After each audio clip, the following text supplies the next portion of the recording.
We went down waterfalls and cliff jumping in Bali, and that was paid for by one investment. You may have seen real estate investors posting on social media about their dream vacations, fancy houses, and luxury cars that their investments have provided. And you might be thinking it's all a lie. But what if I told you it's all very real and possible, even for you? Today's guest has the answers to this lifestyle freedom mystery. Alyssa Holbrook is a high-performance coach for real estate investors, and she got into her first real estate investment at only 14 years old. I think I already had a really entrepreneurial mindset of already working at my dad's real estate office where he was a commercial appraiser and just like doing little things to make $1 flag pins and sell those. So I was already in that mindset. And then I read a book, which probably most people have read, Rich Dad, Poor Dad. And when I read that book, I just had so much belief in possibility and that it was possible for me. And so I had $1,000 saved at the time. And I thought, I can do something with this. I'm going to buy real estate with $1,000. And so I just bought a mobile home because that was what was available in my market at the time for $1,000. It was completely inoperable. And I didn't really have a plan except to hire someone to fix it up and then get a renter in. But I understood the principles of passive income and that once the income was coming in, that then that would grow and I could buy another one, which I did. And then that one I remodeled, and that one was like cat infested, and I just painted the walls with kills and laid down the carpet myself, having no idea how to do it. I had a friend who was 16 also, and we both laid the carpet in a day in the summer. So there's this willingness to just like completely fall flat on your face and just go for it anyway. Like I wasn't really scared of failure. And I think that happened because I was homeschooled in part where I don't know, there wasn't that much fear. For us, lifestyle freedom was really big. I think that's like the main thing. I know a lot of people, my peers especially, are going into the corporate space and they're not really thinking about outside the context of for a 9 to 5 job. And that for us was so important. And that's what drew us to real estate. But I have a feeling you can relate to that. But was lifestyle freedom something really important to you when you first got into it? And maybe just define what lifestyle freedom means for you. Yeah, so lifestyle freedom was really important to me when I first got into it. I was going to be going to college and I needed to be able to have something to pay for that college. So that was the lifestyle that I wanted, was to be going to college and having fun with my friends. And I think that's evolved for sure over time. But I think there's this ability to travel, to be with the people that I want to be with and take vacations with them. And for me, it's also just like having the experiences that I love. And that feeds into where I'm at right now with my kids. Like they're only these ages for a short amount of time. And I want to soak that up so much. Like that's really important to me. And I think there's the money element of that in terms of the lifestyle freedom, and then the emotional element in terms of lifestyle freedom. So as a young mom, I remember being at home with my daughter and like feeling like I didn't have the mental capacity to absorb the amazing human being that she was because I was so stressed. Like I felt like I wasn't present in the moment. And so for me, there was this element of travel lifestyle freedom, sure, but also of just being in the moment, non-stress lifestyle freedom that I wanted to create. And at that time, I actually sold our huge home. I think I was 24, 25, and I had like a $500,000 home, gorgeous. Wow. And at that time, I decided to downsize at 25 years old. And my goal was to travel Asia for a month with my kids and my husband. And that was all that I wanted to do. And we did it. We saw so many different countries. We saw orangutans in the wild, which you can only do on Borneo. Like we went down waterfalls and cliff jumping in Bali, which was incredible, and scuba diving, all the things. And so there was immediately that element of lifestyle freedom. And that was paid for by one investment that I made 5 years earlier. And we had plenty of extra in the account. And we pulled out enough to stay at like the Marriott in Thailand. And like so many amazing experiences were funded just from that one property and the cash flow that it had put off. And so immediately I got a taste of this is what real estate will do for you. And I was hooked. That is awesome. I appreciate you really breaking that down. I'm curious, what was that investment? Because it seems like a very lucrative investment. It seems like it. No, It was just a townhome that I owned, and it was enough. So you had lived in it previously and then you converted it to a rental? I didn't even know how to house hack. This is the level of education that I was willing to take action without having very much education. And so how we bought that property was I lived in an apartment, it was part of a house. So we had upstairs neighbors, we had downstairs neighbors, and we lived in a little portion of it. And I the rent there was $500 a month, and we maintained the lawn. And then we bought, because I worked for a home builder, I just chose to buy a townhome at retail price. Like, it wasn't even a good deal. And the rent on that was 1450 a month. And then the spread between the mortgage and the expenses and the total was $500. And our rent was paid for. So I didn't even know about house hacking when I started. But it's like that willingness to just be like, this math works. I'm going to buy it. And sometimes I think we wait to have like the magic bullet, right? Like the Mhm. best possible investment we could possibly make. And sometimes it's just a matter of getting started and getting started now. Whether you're young or old, a lot of clients are like, am I too old? No, just start now. And I think one of the things holding a lot of people back from getting this kind of freedom is, and at least I know, so I come from a faith background, and I recently really got into my faith, and I say that because there's this almost a stigma against money, and I think in entrepreneurship and real estate, it's not that we're chasing money; it's that we're chasing freedom from money. Honestly, with financial freedom, and it's this. Well, money's a tool. How much time went from you getting that investment to being able to fund that really amazing experience with your family? Like, just for context. Yeah, we bought the property in 2011 and we took the trip in 2015 or 16, I don't remember. So it was 5 years and it had literally we took out a third of what was in the account to fund the trip. Wow. That is awesome, but Oh. that goes to show you guys were able to delay your gratification. You didn't, like, sell it overnight and then just go and, dump all the money. You were able to make the most of it, but also be patient, and I think a lot of people that's another mistake even we've made in the past where we aren't able or willing to delay that gratification. We want that instant gratification. We live in a society where you're scrolling on social media, you get a like you get that instant hit of dopamine. People aren't willing to wait. Can you expand on maybe why it's so important to delay that gratification and how delayed gratification has empowered you to reach the level of passive income and financial freedom that you're at? Yeah, for sure. I totally agree with that delaying gratification. They've actually done studies of entrepreneurs and alcoholics and different other people along the spectrum, but entrepreneurs are thinking forward like many years, like 10 and 20 years. And alcoholics or other people with addictions, the only thing that I'm saying, it's not anything against alcoholics, it's just the difference of the way that your brain is looking for the next hit or the next stream of dopamine.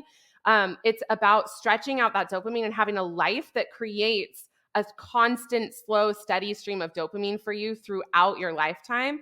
And that is where we see people having the most success is the people who can think years out. And I actually have a practice that I like to do where I think of my future self and I visualize being where I want to be.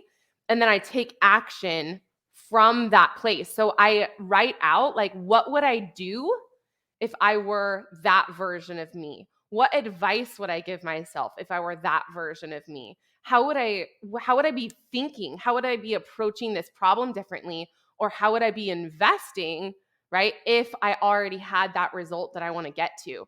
And so that just opens up my brain to be thinking in such a different way that moves me toward my goals more quickly. And so that is kind of part of that delayed gratification, Yeah. right? Where you're literally living from your future self. But then from the delayed gratification side, I think there's so much willingness to sacrifice right now and what I want right now for what I want later. I think of it as like doing my future self a favor. When my husband and I were first married, we were still in college. He was still in school, and we were living in that very old $500 a month portion of a house. And when we had cans of food, and I remember that there was a can of food that it had, like, gotten hot and it had exploded and gone bad. And so it was super smelly, and that was because we didn't run our air conditioner, and I think, it's that level of being willing to use toilet paper instead of Kleenexes, or that I don't think that you have to do that, but it's that type of, mentality of we don't have to flex the stuff that we have. It's about understanding the principles of passive income and being willing to make the sacrifices in your life to create that. Yeah, that's so very inspirational. She said you guys are being scrappy and in the trenches, man. Like they see all the trips you're taking now, but they don't remember. They don't see those old days. All the adversity you had to overcome. So that's really awesome, and we can For sure. absolutely relate to that. Like we come from low income background, and we're still striving to reach a certain level of wealth and financial freedom. But that's why we're big advocates for like documenting it, so we can show people. And I think that's why I'm really glad you're documenting your journey on social media. A lot of these people, they want instant gratification. I know even us sometimes we're tempted by things like crypto or the stock market, and a lot of people, investors particularly, want those assets because they're more likely to have a more return, right? There's a potential for more return, but there's also a lot more risk. And I think with real estate, yes, it is more long term, but Kenneth, my brother, always likes to say, and he butchers the quote, but he says real estate isn't a get rich quick, but it's a get rich for sure. It's just a matter of when. Yes, I love that. And when I was at the 10X conference recently, I heard Robert Kershevik, I think it was, from Shark Tank. He was asked the question of what would you do if you had $1 million left? And he said, I have the belief in me to create a business. But he said, if I had $1 million, I would invest it in real estate, set it, and forget it. And if you think about it, like before we went to Asia, we completely forgot about it. Nothing had been taken out of that account. Like we knew it was there, but it was just on autopilot. And we let it build up reserves for 5 years before we did anything with that. And I will say, actually, there's maybe one other time that we've taken money out of our investment accounts. Even though I could be living off of them, I love putting them into themselves and letting them self fund.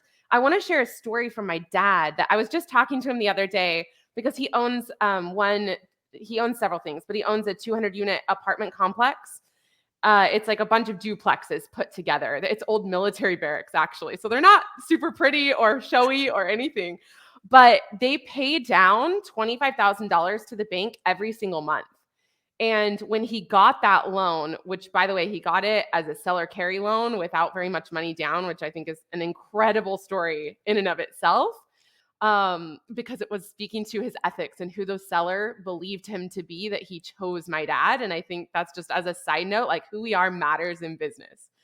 But anyway, coming back to the story with those units, they are paying the bank $25,000 every single month, and if it's on a 20-year note, 20 years from day one, if you just let them do their thing and leave, it's like a train that's chugging away. That train wakes up and every single day it's chugging away at the bank payment and it pays you. But he's like, don't get caught up in the little things. It's not like the water heater that broke today that we have a concern with.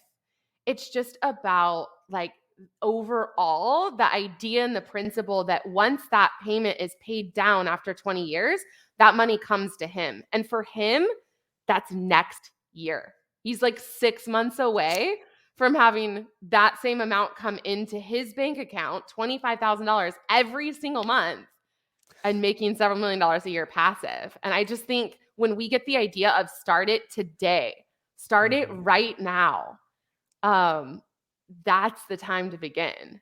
And then delay the gratification and don't take money out of 100%. it too quickly. Because the best part about it is you're able to compound that passive income. So you like, yeah, of course you could stop there, but if you're an investor and you're early on, you don't necessarily need to live off of that money yet. So you could take that passive income or even just any of the profits you make and you can like, invest it into more deals and continue to grow your wealth. And that's the really cool part about real estate. And you still have the income coming in because it's passive. So it's like the infinite return, I think, is what Ken McElroy talks about. It's just so powerful. Real estate is really amazing. Yeah, so true. I think that ability, I love thinking of it as emerging markets as well. Like if you can discover a market where something's going to happen that the general public isn't super familiar with, you can actually decrease that time that it takes a property to appreciate and take 10 years and squish it down to 3 or something like that. And I think that can be a way for you to compound your passive income. There are a whole bunch of other strategies and ways, but that's just one that came to mind right now. 100%. And so, of course, there are almost two different kinds of people where some people they're going to invest. It's just a question of what they're investing in, whether that's crypto, stocks, and real estate, and how long they're willing to delay their gratification and how much risk they're Mhm. comfortable with. But there's this whole other pool of people who I mean, I absolutely can relate to this too. It can be really hard to let go of your money, especially if you work so hard for it. But that fear can hold you back from creating wealth and obtaining that financial freedom to travel and just really have that lifestyle by design. And in the past, you've mentioned neural nets, which I thought was such a fascinating concept because I know there's even in, like not in investing, but just life, like how you interact with people, relationships. There's certain in a book I was reading, it's called like a emotional shard or an internal shard, like something that happened in your past that you're not even aware is impacting you in the present today. And I think that is absolutely relevant to when an investor's approach to investing and handling their money. So, can you first explain what is a neural net and how why is that something people should be aware of and address? Because it can actually impact your pocketbook and your ability to create wealth. Yeah, absolutely. I love that we're going here. So it's so interesting to think of a neural net is a net of neurons inside of your brain that is basically tangled up. And how it got tangled was there was some time in your life when you had an emotion that you didn't have the strength or the emotional wherewithal to process in that exact moment. And so when you had that, we know from Dr. Joe Dispenza's work, I love his stuff, that it's like that emotion is strong for you and it creates a memory. And we call that memory trauma, meaning it's not necessarily like you got in a car accident. It could be something very small, words someone said to you. But in that moment, you didn't have the capacity to process that emotion. And so that forms what's called a neural net inside of your brain. And the neural net is a, and the neural net is a, it's a cluster of neurons that when it's touched, we might call it like a trigger. When you feel like you're Mhm. not acting or reacting to a situation in a normal way, you're probably triggered. And when it is triggered, you don't have access to your prefrontal cortex. It actually starts it's your amygdala is your like lizard brain, we call it. So it's asking every single second, it's asking, am I safe? Do I matter? Am I safe? Do I matter? And your prefrontal cortex is your thinking brain. And so when this neural net prevents you from going into your thinking brain, it's because the amygdala is actually absorbing and taking the oxygen stores that your brain has to work with. And so it keeps you in this triggered state where you feel your nervous system go off of whatever your norm is, whatever your calm is. To talk about the fear that you were asking about, your brain, healing your brain will help you make the investments that you want to because be making the investment from a grounded, centered place on purpose rather than from the unconscious thoughts that are running your life without you even knowing it. 100%. I love how you dropped some like biology, neuroscience stuff. That's awesome. And I've heard in the past, it's like malleability or neuroplasticity, I think is the terms, but like you're able to restructure your brain, reach kind of like mold it if you have some things. Cause I know we had a lot of money misconceptions growing up, like turn the lights off when you walk out of a room because you're wasting energy, which is probably true. But point is, or money doesn't grow on trees, things like that, where there's just like scarcity and that can make you really be reacting from a fearful place. And that's why I think a lot of people are so likely to hold on to their money, which we'll get into. I think another thing is real estate kind of mitigates that too because it is sort of illiquid, so you're not able to really like it can keep you from getting into the arena, but once you're already there, you're not really able to like sell off your asset in a few hours. You know, you have to go through that process. So it almost helps to mitigate human error in a way once you're already in. What do you think about that? Oh, I love that perspective. Yeah, I really like that because you've already made the commitment and now you own the real estate. And so, in a way, like with a stock, you could sell emotionally. Like the whole stock market is run based off of emotion. But with real estate, if the Fed is putting more money into the economy, it has a delayed effect. That is so interesting how that delay also goes with delayed gratification. I've never thought of it that way, but it's brilliant. I think that that goes back to the idea that you were talking about scarcity and people getting started. It's really that initial investment. And I see people who have been looking and learning and researching and educating themselves about real estate. Sometimes it will be for up to 10 years. I have clients come and talk with me and they still haven't taken action. So even you could be have a normal job, 9 to 5, and you've saved up $200,000, but you feel very attached to that money, rightly so, but you have thoughts about it that don't help you. So the thoughts are, um, it's like, I've worked so hard for this money, and you probably shame yourself and say, I shouldn't be this attached to it. When in reality, it makes sense that you're attached to it and that attachment doesn't serve you. And so it might be helpful for people to understand what scarcity sounds like in your brain. Like, scarcity sounds like, I really love putting money away in the bank.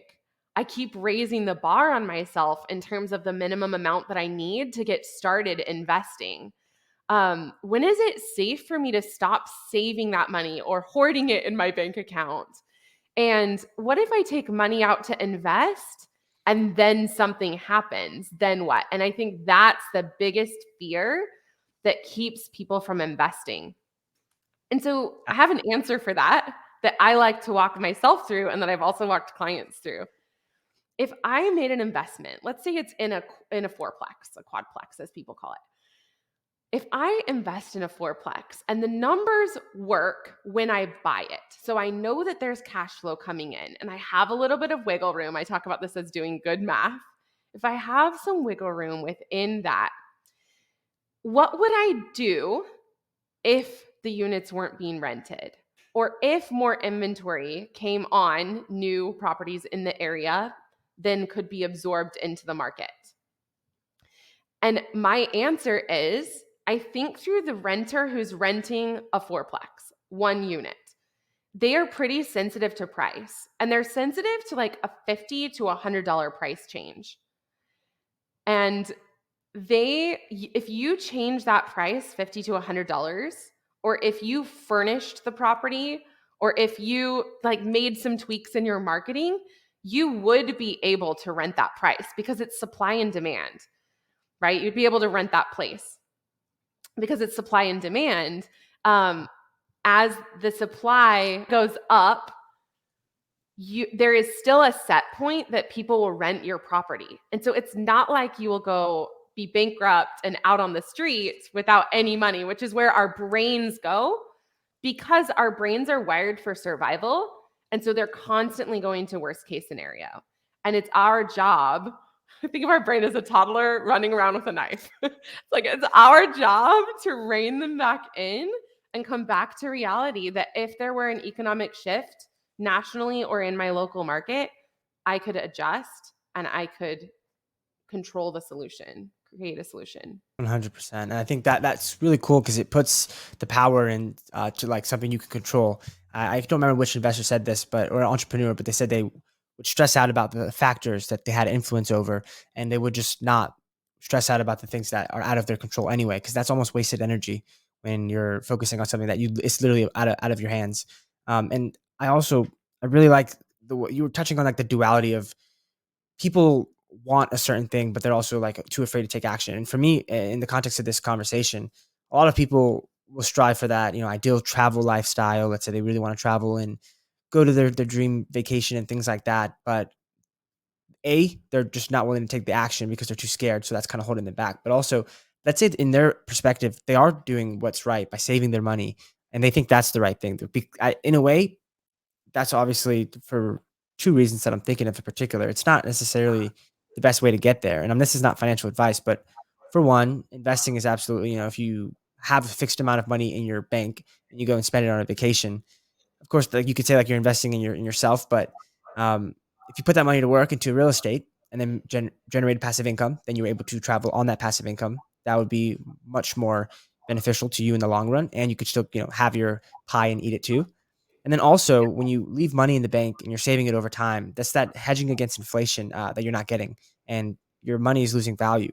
And I really wanted to lean into that perspective because a lot of people think they're doing the right thing, and they're probably doing more than a lot of other people by saving their money. But what would you say to someone who has a ton of money in the bank and they think they're savvy savers? But do you agree with that? Well, I think I would first start by saying, I understand you. Like, I understand that you're doing the thing that you were taught to do. And that's how our parents taught us to be. to put our money in the bank and to save it, kind of a Dave Ramsey approach, right? Absolutely. But really, if you look at what happened, and last year the numbers of inflation were absolutely through the roof, but like the money that I had in the bank last year lost 8% of its value. And same for anyone in the US because of inflation. It has 8% less buying power because it sat in the bank. And while real estate has cycles, overall, real estate tracks with inflation or outpaces inflation a bit because homes are worth so much more than they were in the 1920s, for instance. We know that that's true. And so, if you're able to put your money into the real estate, it's like a vehicle for you, like that train that goes down the line. It's that vehicle saving money for you all along the way. And that provides so much security for me. Like most of the people who come to me, even if they're young, I'm 34, almost. I'm 33. But people generally want to retire within 5 to 10 years, like no matter their age. And when we put money into real estate, there it provides that safety net that you're looking for and that stability and that peace of mind. So I know that when I retire, it's not like I have one big pot of money that I'll then have to like live off of and this is how many years I can live. It's like or how much fun I can have. Like I have to think about that. The stress of guessing how long you'll live so that you can spend money in accordance with how long you'll live. Like I You have get to to be go on a zip rationing line. money. Yes, yes. I get to like, should I go on a zip line on this trip? I'm not really sure because I'm not sure how long I'll live. Like that type of thinking. Yeah, that is insane to me to think that people can live that way. And it's no offense. It's just I can't imagine living my life that way because I have the stability of having hit my freedom number and then being able to have that continue producing for me all the way through retirement and then knowing that I'm leaving that legacy to my kids after. It's like it makes so much sense. I can't imagine not investing, which is why I do. So, Absolutely. That's funny you mentioned that because I agree. We are taught a lot of things about money and investing, or certain things we're not taught.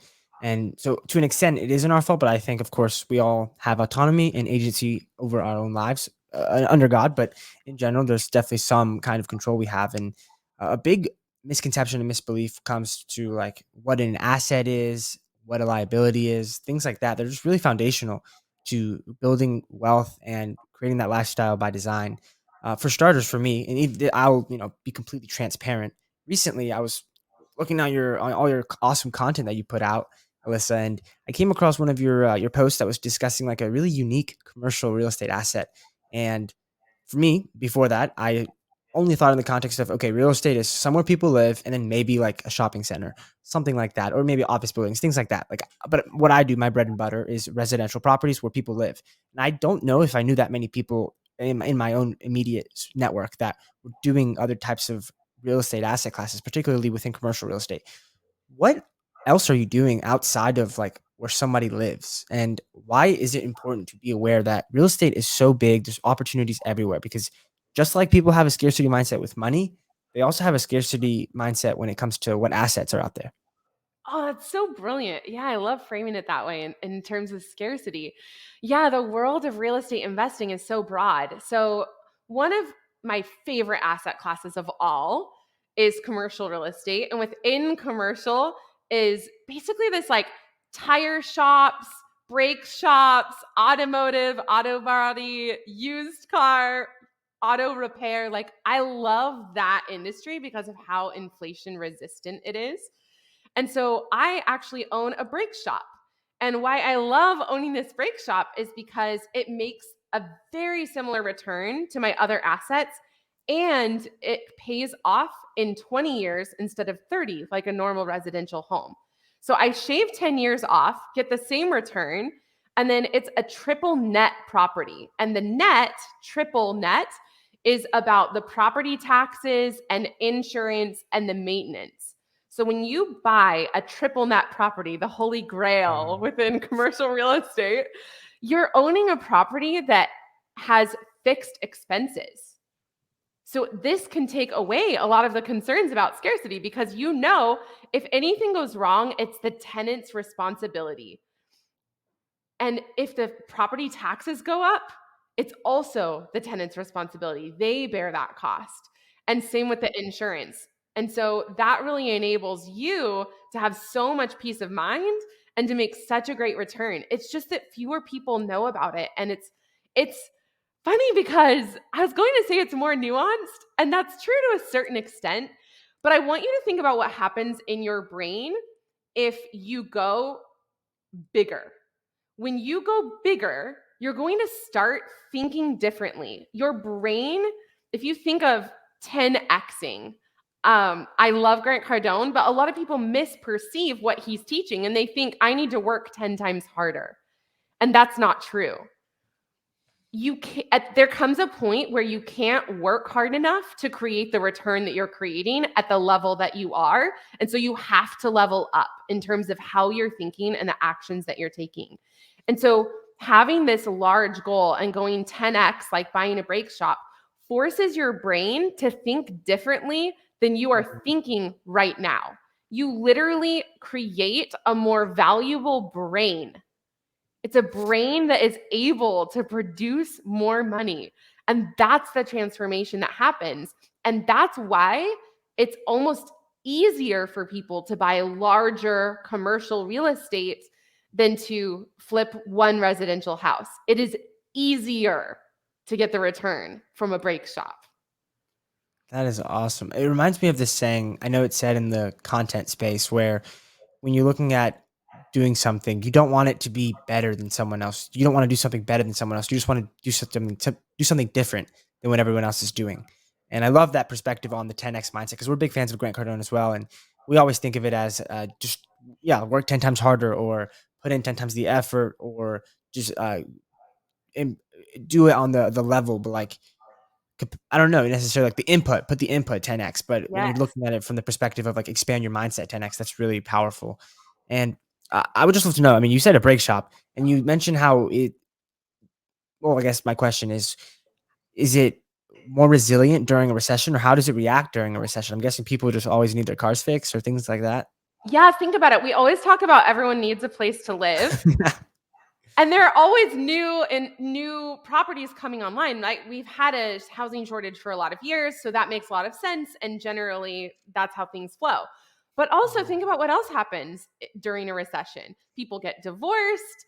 They decide rather than buying a new car, they're going to buy an old car. And so specifically, when you relate it to that brake shop idea, I'm going to get my brakes repaired. I'm going to Mhm. fix my car rather than saying, oh, this hasn't been working. I'm going to buy a new one just for the heck of it because times are good.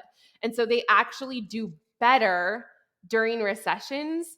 And it's just not as saturated of a market, even as multifamily. Now, I love multifamily. I love large multifamily. I think it's amazing. Um, and it's a sector that I really believe in. But I think that there's more outside of that that people don't know. So the brake shop was one example, and I think it's really fun too to think of I own a medical office. And you just can think that there are so many every property that you drive by, every single one is owned by someone. And so as you drive around today, just look around and see someone owns this dry cleaner shop, someone owns this laundromat, and you don't own the business of it, you just own the real estate of it. And there's so much safety in those triple net leases because they're longer. They're 5, 10, 20 years, and you're not having the turnover that you have with a regular tenant. There's a lot of other Yeah. advantages too. No, you're right. I remember as a well, I was gonna say as a kid. I'm still technically I'm only 21, but let's back it up. And then when I was driving around before real estate, I would look at things and be like, "Oh, who owns that?" And I think a lot of people don't even bother to really think like that. What the most that I would say a lot of people think is, "I want to own my own home," which is not a bad thing. But I think this is something you've touched on in the past. But a lot of people look at owning a home as that's an investment. It's a sense of security I have, or worst case, if I need to sell it, I'll sell it and I'll have all the equity I have in there, the money, it's worth what I see on Zillow, things like that. But why would you say that is maybe kind of a misconception that a lot of people have when it comes to real estate and owning homes? Yeah, so we think of our home as an asset when really it's a liability. An asset is something that gives you money every month. And if you think about your mortgage payment, you're actually flowing money out every single month. So it's an asset to your happiness and well-being, possibly, I mean, as long as it's not I actually really I don't know about that. I mean, it is to a certain extent, but I want you to think about the peace of mind that you would have and the money that you would have if it's flowing in from a real asset, a property that's paying you cash flow positive every single month, so that you wake up in the morning and know when my feet hit the ground, I've already made money today.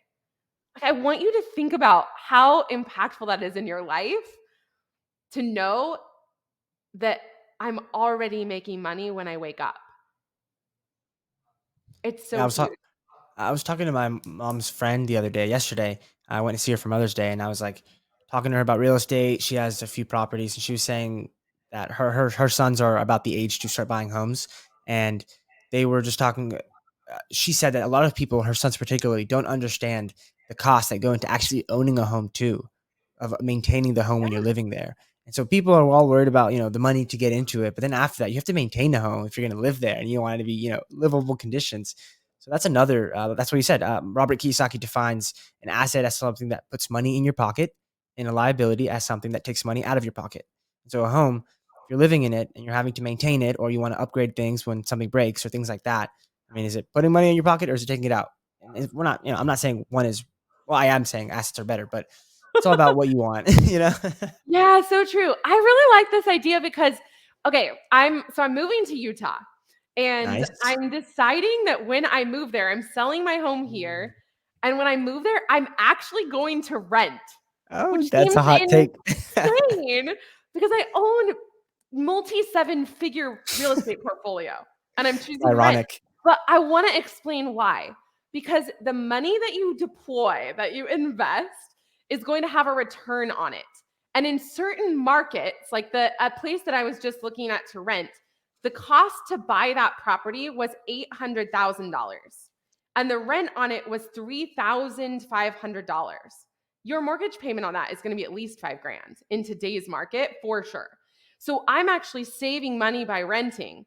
And then instead of making an emotional purchase of what my home is, I'm going to invest that money into the place that returns me cash flow on that money. So I'm going to take the down payment that I would have used on that home, and I'm going to invest it in things like brake shops in other markets or other states. And the return on my dollars, the cap rate, is going to be a higher return.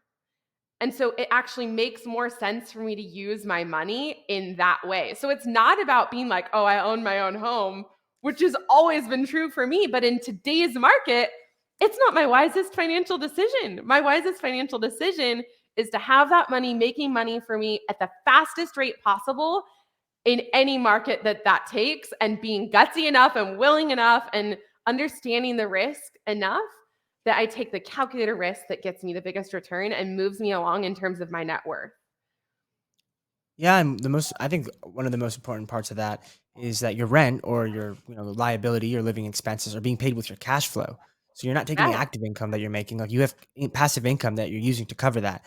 And so that's so powerful. I think that's what Ken McElroy, the author of ABC's of Real Estate Investing, he always says that a lot of his liabilities, like he has like luxuries that he likes, but he takes his cash flow and uses that money to pay for that. He doesn't take the active income he's making, and so that's really awesome.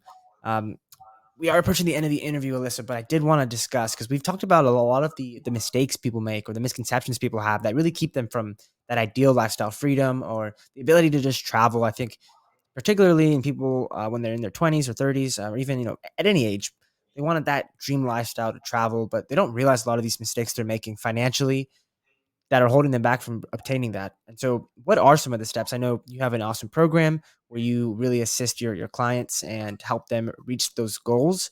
What are some steps that you help or you encourage them to take? And before the interview, we started recording, and I was like, education, and you shot that down. So, explain why that isn't not necessarily the wrong answer, but why is it not enough, or why is it I easy Yeah, to like just assume that's what you need to do? yeah, there is a certain level of education that you need, but I want you to think about being a 14-year-old and investing. I'd read one book, And yet I already got on the path. And so I would say the biggest misstep that people are making is not taking decisive action. And a lot of people use the circumstances that they have to sort of go into the waiting room. And so not having enough education is the main one that people use, that I see in my experience as real estate coach who does this all day. And so our brains, when we are learning, actually feel like we're learning in an active way, right? Learning and studying about something feels as real to us as actually taking the action, but it's not.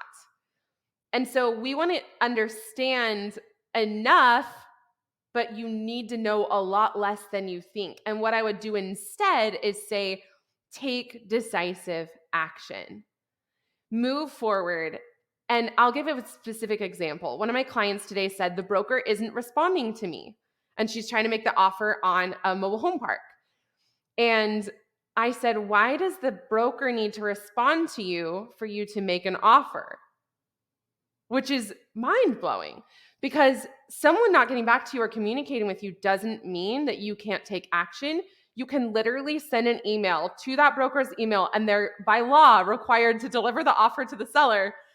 But this is how we hold ourselves back, is we use the external circumstances of the market, of the deal, of the broker not returning our call, and we prevent ourselves from taking action versus being the one initiating the action and keeping all of that control within your realm. So I like to take ownership of as much as I possibly can, and that has made me a lot of money. I love it. And so what are some of those practical steps someone can take, like at the beginning, let's say the first 3 steps that they could take just to get into the commercial real estate space and really reach that passive income goal or that lifestyle by design? Yeah. Okay. The main one that I would say is make offers. So when you come at a deal and you have the specific focused approach that what exactly do I need to know? What information do I need to make an offer, to know the price, to know the terms, to know the money that I can put down or where I'm sourcing the funds? And that level of focus is what most investors are lacking. So when you narrow in that focus and create a clear path between you and making an offer, and then I would say the next thing is to destigmatize what it means to make an offer. Like, I'm willing to make an offer with a fairly small amount of information, because the people who actually end up closing the best deals act quickly. Swift decisions brings you into your power and allows you to be a powerful creator in the world. And the creation that we're talking about right here is money. And Oh so yeah. that is what creates money, is decisive, powerful action with enough information. A third thing I'll say is really believe yourself when the deal is a no. A lot of people they just want to like educate themselves on specific deals. And so they keep following a deal that is a no. Decide how you can make it a yes, make an offer, and then let it go. Yeah, and if we're gonna believe a lot of the economic influencers out there, the economic people that are discussing those topics right now, they're saying that the biggest wealth transfer is coming. And so whether you're on the active side or the passive side, I think now is a good time to just be really intentional with the action you're taking, like you're saying, whether that's making offers or just inquiring, reaching out, learning more about a particular deal you might want to be a passive or active investor in, just taking that action and not being afraid, because Warren Buffett always says, when people are greedy, be fearful. When people are fearful, be greedy. And now I think we're starting to see where a lot of people are choosing to sit on the sidelines. They're being fearful. And so this might be the best time to start learning and get into it. I think a lot of other people have said this is going to be a once in a lifetime opportunity. And so with that being said, like what are what are some final words you want to leave the audience with, especially if you do see that this big opportunity is coming, or where are you on that? Yeah, so I have ideas and thoughts on the market, but the more important thing that I want to share is Mm. to believe in yourself to create amazing deals in every market, right? Investors are able to make money in any market. And the only question is if that's you. And so the way that you create that to be you on purpose is the way that you look at, approach, and problem solve. And for me, I just want to share, I went through a master coach training experience that was 6 months. It's very selective. And when I went through that experience, I had a goal that was way outside of what I believed that I could achieve at that time. And the main thing that shifted was my willingness to experience really uncomfortable emotions, things that made me just like want to, squirm. And it's, for me, that was things like this, going on podcasts, doing different presentations, speaking in front of a lot of people. And it was me understanding how to relate to my emotions and like being with myself in those and then treating myself kindly no matter how it went, that made me the person that now creates so much more money in my business. And the same thing with investing. If you can get used to the discomfort of making offers when you feel like you don't have all the information and being with yourself during those offers and treating yourself kindly no matter how it goes, not telling yourself I'm a terrible negotiator or like I effed up. But instead having a dialogue with yourself that is kind, that is going to enable you to shorten that feedback loop and make offers over and over and over more quickly and get to your results faster. So I literally see it as getting fast fail feedback loops. That's my goal, which is taking action. You can go to my website at alyssaholbrook.com. You can go to Instagram, Alyssa Holbrook Coach. On LinkedIn, I'm Alyssa Holbrook. And then if you want, I offer a consult call. And on that consult call, I sit down with you for an hour and we look over your entire financial situation, where you're at now, where you want to go, and I help create the pathway for you to get from A to B. You can book that call at Alyssa, ALYSSA, Holbrook, HOLBROOK, .as, .me, ME /consult call.